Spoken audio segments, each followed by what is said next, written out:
ये आकाशवाणी रायपुर है। छत्तीसगढ़ी समाचार बुलेटिन के संग रामेश्वरी बघेल के जय जोहार।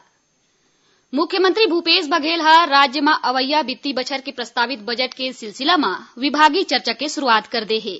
आज रायपुर स्थित अपन निवास कार्यालय में मुख्यमंत्री हा स्कूल शिक्षा, आदिम जाति, अनुसूचित जाति, पिछड़ा वर्ग, अल्पसंख्यक कल्याण और सहकारिता विभाग के बजट प्रस्ताव मन के जानकारी लीन। ये दौरान उमन विभागीय मंत्री डॉक्टर प्रेम साय सिंह टेकाम के संग ये विभाग मन के बजट प्रस्तावों पर गोटबात घलो करीन। राजधानी रायपुर समेत प्रदेश के सब्बो जिला मुख्यालय में गणतंत्र दिवस के तैयारी अपन आखिरी चरण में है। यही बीच राज्य शासन के सामान्य प्रशासन विभाग हा जिला मुख्यालय मन में ध्वजारोहण करैया मुख्य अतिथि मन के सूची घलो जारी कर दे है।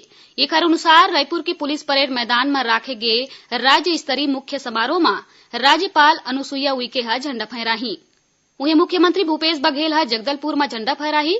विधानसभा अध्यक्ष डॉक्टर चरणदास महंत कोरबा में और उपाध्यक्ष मनोज सिंह मंडावी कांकेर में झंडा फहरा के परेड के सलामी ली। संगे संग प्रदेश के मंत्री, सांसद और आने प्राधिकरण के अध्यक्ष मन घलो जिला मुख्यालय में ध्वजारोहण करही।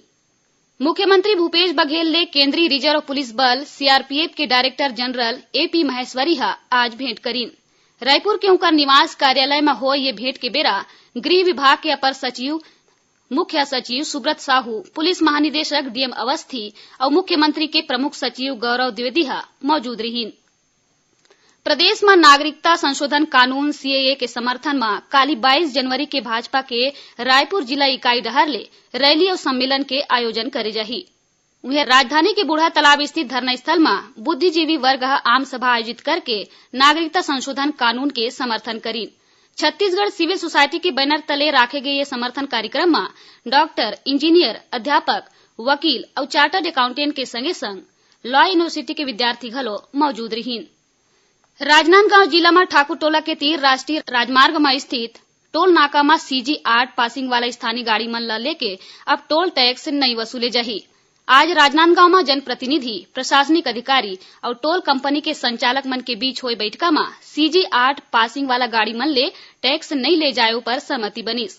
बता दें कि फास्टैग लागू करे जाए के बाद ये टोल नाका ले स्थानीय गाड़ी मन ला फ्री पासिंग नहीं दे जात रहीस, जेकर बाद ले स्थानीय लोगन और 4 लोन बनैया कंपनी के बीच झगड़ा चलत रहीस। रायगढ़ पुलिस हा भारी मात्रा में विस्फोटक जिनिस बरामद करे है। ये विस्फोटक ओडिशा के सीमा ले लगे कंचनपुर गांव में एक ठिन गाड़ी ले बरामद करेगीस। ये में 700 डेटोनेटर, 7 बोरी अमोनियम नाइट्रेट और 1 बंडल सेफ्टी वायर पाएगीस। ये मामला में ड्राइवर समेत 2 झिन लोगन ला हिरासत में लेके पूछताछ करे जात है। प्रदेश के किसान मन ले अब तक समर्थन मूल्य में 49 लाख मीट्रिक टन धान के खरीदी करे जा चुके हैं। ये में 23 लाख मीट्रिक टन ले ज्यादा धान के कस्टम मिलिंग घलो हो गए है।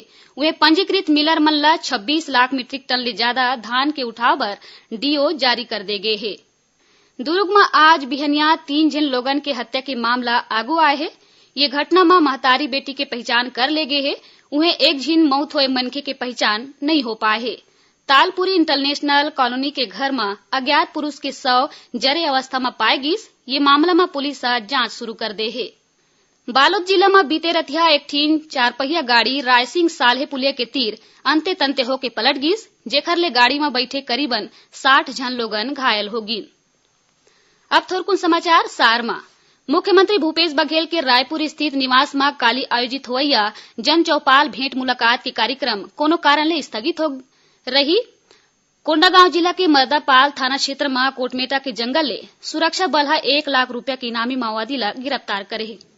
और रायपुर के महापौर एजाज ढेबर कहीन की शहर के स्वच्छता रैंकिंग ला बढ़ाए खातिर नागरिक मन ले शिकायत सुने बर टोल फ्री नंबर जारी करे जाही। वहीं सफाई कर्मचारी मन के तनखा घलो बढ़ाए जाही। एकरे संग छत्तीसगढ़ी समाचार बुलेटिन ये सिरावत है। जय जोहार।